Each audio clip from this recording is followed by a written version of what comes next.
Bonjour, c'est Net Live numéro 16. Bonjour. Bonjour Benoît. Salut. Alors cette semaine, on parle de voitures, mais on va pas parler de moteur, on va parler de voitures qui se conduisent toutes seules. Voilà, de la Google Car. Entre autres. Alors l'actualité de la Google Car, c'est son homologation aux États-Unis, au Nevada. Alors dans des conditions bien particulières, elle a le droit de rouler sur autoroute, uniquement avec un conducteur à bord et un passager, au cas où.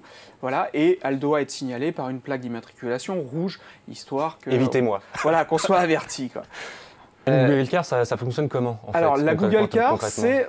Finalement, ça n'a rien d'extraordinaire d'un point de vue technique. C'est une voiture qui est équipée d'un radar qui tourne en permanence sur son toit, un radar très précis qu'on appelle LiDAR. Il va se charger de réaliser une modélisation en 3D de l'environnement de la voiture, histoire de savoir dans quel milieu elle évolue.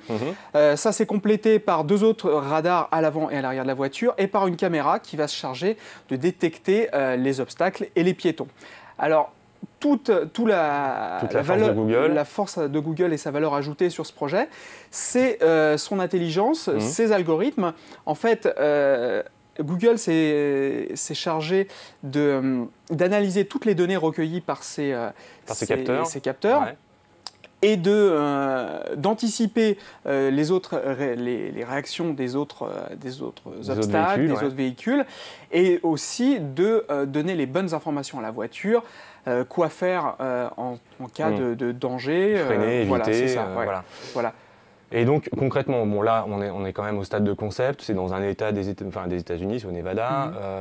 Est-ce qu'on risque de voir arriver ça d'ici 2, 4, 5, 10 ans en Europe? Alors ce que Google cherche à faire là, c'est un peu d'exposer son savoir-faire en termes de calcul, c'est de la démonstration de force. Voilà, c'est ça. Plus généralement, ce que cherche Google, c'est de mettre un pied dans l'automobile et de séduire un peu les constructeurs auto en leur montrant un peu son savoir-faire. C'est-à-dire, en gros, bonjour, je suis là, pensez à moi pour m'intégrer dans les véhicules. Alors, bon, il faut savoir que les constructeurs réfléchissent déjà depuis longtemps sur ces thématiques. Ils travaillent en interne, mais aussi avec les équipementiers. Bon, je ne suis pas certain que, pour l'instant, ils regardent de très près ce que fait Google. Bon, alors par contre, il y a d'autres constructeurs qui développent des choses de leur côté. On est clairement toujours dans le concept d'assistance à la conduite, sécurité passive. Alors ce qu'il faut savoir déjà, c'est que ces automatismes, ils existent déjà. On a depuis pas mal d'années le régulateur de vitesse adaptatif, c'est-à-dire c'est un régulateur, on choisit sa vitesse, la voiture la suit, cette vitesse roule d'elle-même à cette allure, on lâche les pédales, tout va bien. On a aussi la correction de trajectoire. Sur autoroute, par exemple, si on est distrait, on oublie de prendre son virage, la voiture d'elle-même va se remettre au milieu de la voie, alors pendant quelques secondes pour pas que ça soit utilisé comme de la conduite automatique.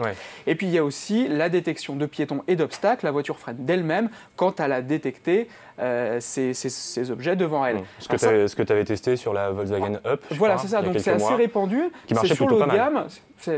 C'est sur le haut de gamme, mais aussi sur les petites voitures comme la Up. D'accord. Et dans le futur, on se dirige vers quoi? Toujours vers un futur proche, on va dire, 2 à 5 ans. On se dirige vers quoi? On se dirige toujours sur de l'assistance à la conduite et toujours plus de sécurité. Voilà, c'est ça. Alors, mais l'idée, c'est pas de déresponsabiliser complètement le conducteur. Voilà, l'évolution qui va se passer, c'est de coordonner tous ces équipements. Cadillac a déjà annoncé un projet. D'ici 2015, la marque va proposer une conduite automatique dans certaines conditions. Alors, Cadillac n'a pas encore précisé quelles seront ces conditions. Ça sera certainement sur autoroute ou dans des conditions dégradées, gros brouillard ou des choses comme ça, où là, ça sera vraiment utile pour des questions de sécurité d'avoir une conduite automatisée. Donc, le conducteur pourra un peu se décharger sur cet automatisme. On a aussi Mercedes, Mercedes qui, sur sa prochaine classe S, qui sortira d'ici 2 ans, proposera de la conduite automatique, là encore dans les conditions particulières. Ça sera dans les embouteillages sur autoroute. D'accord, donc c'est des cas quand même très particuliers. Voilà, et sous 40 km/h. Et donc, qu'est-ce qu'ils proposent concrètement? On ne touche plus rien et on laisse faire la voiture? La voiture roule d'elle-même, elle tourne, elle adapte la vitesse en fonction des autres véhicules, mais le conducteur doit garder les mains sur le volant. Il y aura un capteur qui chargera de surveiller ça pour éviter justement de lire son journal On pourra lire le journal avec les mains sur le volant. Voilà, c'est ça. Tant qu'à faire. Et à plus longue échéance, on a Volvo qui travaille sur de la conduite, elle, complètement automatique, sur autoroute, en convoi, c'est-à-dire comme du ferroviaire. Hein, c'est un train sur la route. Voilà, c'est ça. Et tu as ton wagon perso. Voilà. Et donc les voitures se suivent et basta. Voilà, donc là, il faut quand même des dispositifs, que les voitures communiquent entre elles, c'est un peu plus lourd, et c'est une échéance un peu plus éloignée, c'est d'ici 10 ans. D'accord. Et il y a quand même, un point qui conditionne un peu tout ça, c'est qu'il y a quand même des histoires légales. Voilà. C'est-à-dire que la base de la loi, en tout cas en France, c'est que le conducteur doit être responsable de sa conduite. En tout cas, voilà, s'il y a un problème, c'est le conducteur qui est responsable. Alors, pour ce qui nous concerne, en Europe, la loi est assez claire. Le conducteur doit garder la maîtrise de sa voiture, quelles que soient les conditions. Donc, c'est assez limitant pour les constructeurs. Ils ne peuvent pas tout proposer. Ils doivent se conformer à ce cadre réglementaire. Donc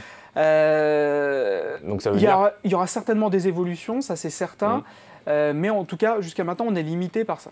D'accord, donc on peut pas proposer encore, en gros, la voiture qui fait tout seul pendant qu'on boit son café. Voilà, le conducteur doit garder quand même la possibilité d'intervenir à n'importe quel moment. Oui, parce qu'on rappelle quand même qu'il y a 10 ans, au premier régulateur de vitesse, il y a eu quelques précédents qui avaient fait du bruit. Alors ça, c'est l'autre limite qui se profile, c'est la responsabilité des constructeurs. Si la voiture roule d'elle-même, qui va être responsable en cas d'accident? Puisque ça n'évitera probablement pas tous les accidents. Le conducteur ne sera pas au volant, c'est forcément le constructeur qui est engagé.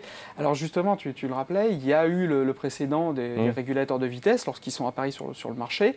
Avec ces accidents inexpliqués, les conducteurs disaient que c'était le régulateur qui s'était emballé. En fait, après des années de procédures et d'études, on s'est rendu compte que le régulateur de vitesse n'était pas en cause. Alors ces histoires, ça a quand même terni un petit peu l'image des constructeurs.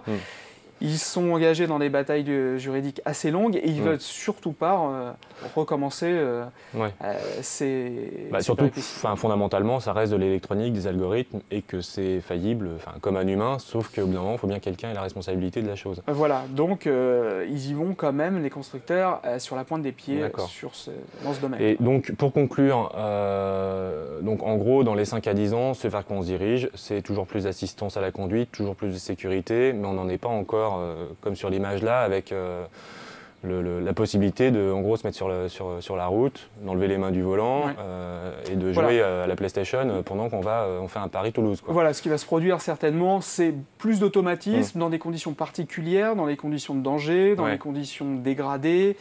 L'automatisme va arriver certainement sur autoroute, là où la probabilité d'accident est quand même moins élevée, là où les routes sont plus sûres. L'automatisme, on y est quand même. C'est pas pour demain. D'accord. Merci Benoît, on va s'arrêter là. On fera certainement un Cinet Live sur tout ce qui est là pour le coup divertissement dans la voiture. Il y a pas mal de choses à dire. Il y a beaucoup de choses à dire. Nous on se retrouve bientôt. En attendant, toute l'actu est sur Cinet. Au revoir. À bientôt.